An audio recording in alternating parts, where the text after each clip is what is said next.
Hi everyone, and welcome to the channel. I'm really glad you're here. Today we're going to be building this awesome end table or console table. It has many names. This is a really cool, clean, modern design. It's really easy to make, so if you're a beginner woodworker, this is a great project for you. I'll have the plans to this project in the description and also right here in the video. Well, we're going to head out to my garage and we're going to start building this project.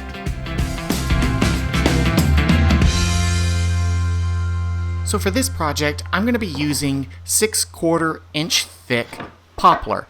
That's basically 1.5 inches. Now you can use pine if you want.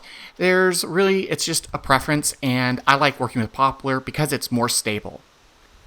Now I'm going to be joining up 2 boards, and what I need to do is make sure that everything aligns correctly. So I'm making marks here to align my biscuit joiner when I make the little grooves. A biscuit joiner is a really great tool to have in your shop. I would highly recommend getting one. I'll put a link to the description of the one that I have, and it's really not that expensive at all. I think it was like $100, and I have used this thing so many times for my shop, and it's really easy to use, and it saves up so much time when you're trying to join things together when you need to go a little bit wider or deeper on a board. So highly recommend getting one.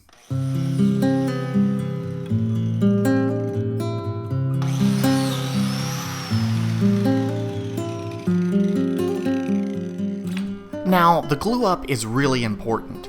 You want to apply enough glue to cover all the wood that you're going to be joining. Now, I like to use my finger to spread it out, but there are tools that are out there that make it less messy.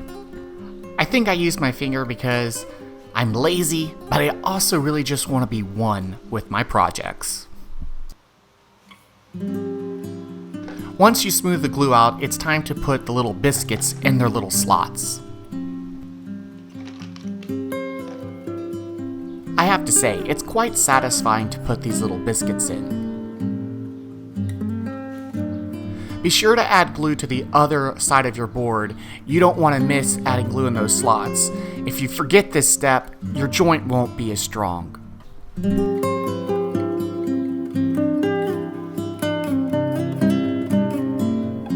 Next is the really fun part, joining the boards together. Now, what you want to do here is you want to make sure that you line up those little marks that you originally laid. You can see right there that I have my little pencil mark. Then you want to add a lot of clamps, and I mean a lot. And be sure to check and make sure that when you clamp everything up, that you're not bending or warping your board. I like to use a level to check it to make sure that everything is still perfectly flush and that there's no coping.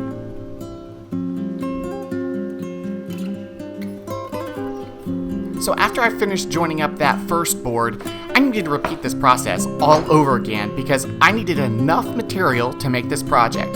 So I grabbed 2 extra pieces that I have, and I'm going to repeat this entire process again. But to make it really entertaining for you guys, I put together this really awesome video montage.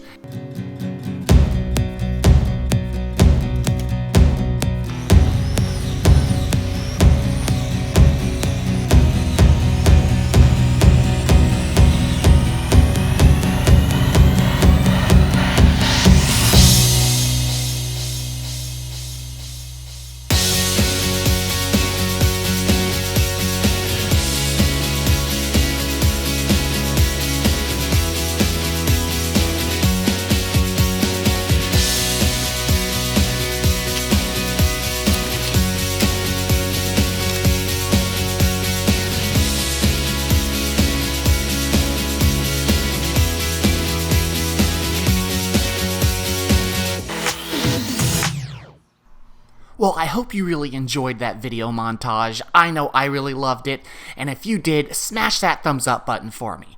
Okay, so what I'm doing here is I just used a scrap piece of wood to get the right thickness that I need to make my mortison.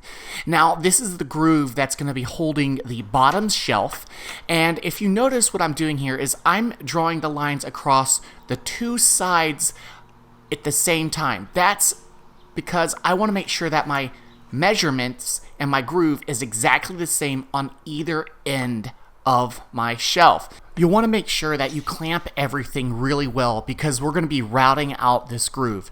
To route it, we're going to be using this clamp here, and it's going to serve as our guide.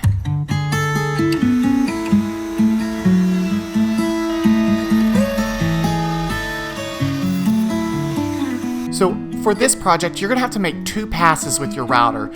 They don't make 1.5 inch router bits that can cut the channel in 1 pass.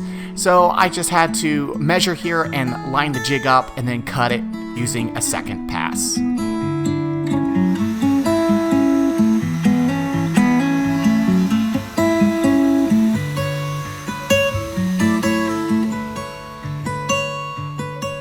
After you make your 2nd pass, you'll want to grab a scrap piece of wood and check the channel to make sure that your wood will fit perfectly. Then you're going to remove all your clamps, and we're going to move on to the next part. And this is going to be really important. So what you'll want to do is you'll want to sand everything before you assemble it. And the reason why is it's just so much easier to sand it when everything is flat versus when everything is assembled. To join the legs to the top, we're going to be using the biscuit joiner. Like I said, this is such a great tool to have in your wood shop. You can use it for so many things. And what I'm doing here is I'm creating a biscuit joint in the top board. After I create all the holes in the top board, I'm then going to move on to creating the same type of biscuit joint in the leg. Now when you're cutting your legs and your top, be sure that you mark everything out before you start cutting your biscuit holes. This is really important because you want to make sure that everything lines up perfectly for a perfect fit. And you can do this by laying your boards edge to edge and then marking with a pencil. That's how I did it, and it turned out really great. I didn't have any issues.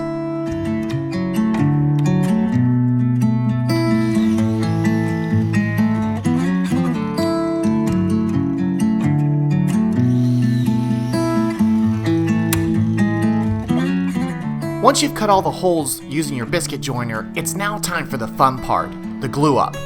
I simply just started with one leg and installed it on one side, clamped it down, and then moved over to the next leg and repeated the process.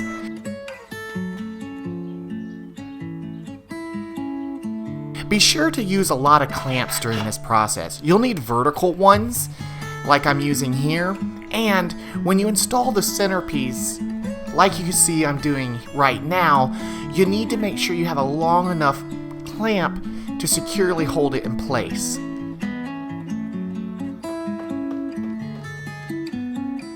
Now, when you clamp everything up, the most important thing you want to check for is to make sure that everything is square.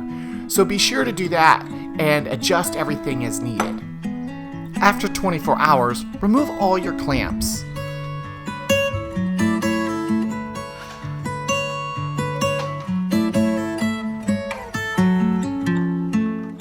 Be sure to take a moment and admire your amazing handiwork.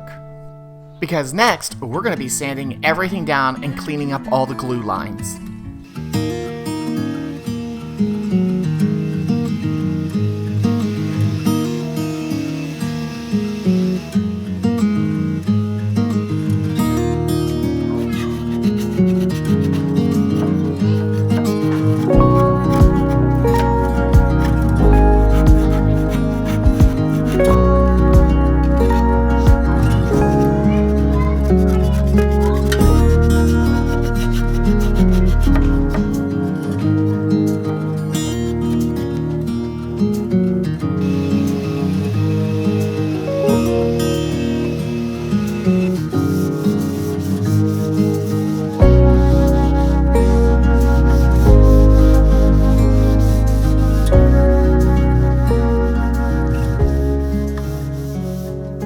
Alright, so I've finished sanding everything. You can see here, everything looks really smooth and great. Now, we're going to be applying the stain. Now, this is dark walnut. It's made by Varithane. They're probably my favorite brand of stain just because I find that the quality of stain that they have is really solid and it's super easy to apply. And they just have so many different colors and variations that I just love.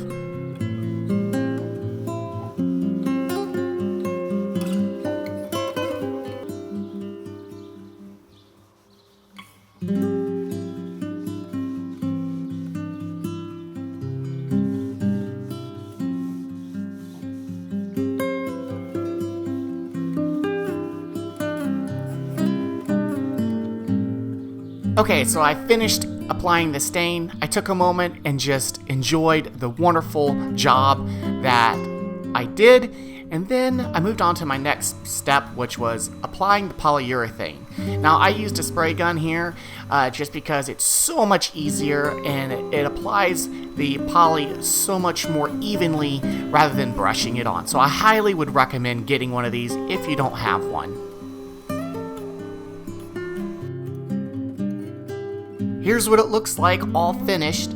I really like how it came together and it turned out. If you liked it, smash that thumbs up button for me. And also, if you have any questions about this build or the techniques that I used, be sure to post in the comments below. I'm more than happy to answer them. I read everything that you guys post. Alright guys, I'll catch you in the next video.